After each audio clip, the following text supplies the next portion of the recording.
मैं उसकी दूसरी बीवी हूँ। किसकी? अपने पति की। उसकी पहली कहाँ गई? भाग गई। ये क्या हो गया? तो आप काहे चली गई उसके पास भाग के? मेरी माँ ने तो मना की थी, 14 साल की उम्र में ही शादी हो गया। तो आप 14 साल की उम्र में जिद करने लग गई कि मुझे करना है शादी? हाँ। कभी कभी मन हुआ ना, मरने के लिए बहुत सारी दवाइयाँ खाई, बहुत कुछ किए, पर मोती नहीं आता है। अरे मिलावट है आजकल दवाइयों में, जहर में भी मिलावट है। आदमी जहर खा के मर ही नहीं रहा है। इसका कारण नरेंद्र मोदी। कितने साल के पति? वही 40 का होगा, बुढ़ा लगता है। तो आपको लगा कि शादी हो जाएगी तो काम नहीं करना पड़ेगा? रानी बन के रहूंगी इसलिए। पर दिल के अरमा आंसुओं में बह गए। गुरुजी, आपका मेरे चरणों में कोटि कोटि प्रणाम।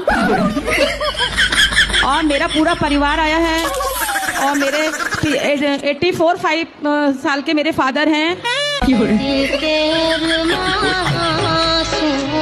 हमारे भैया हमारे प्रणाम मत।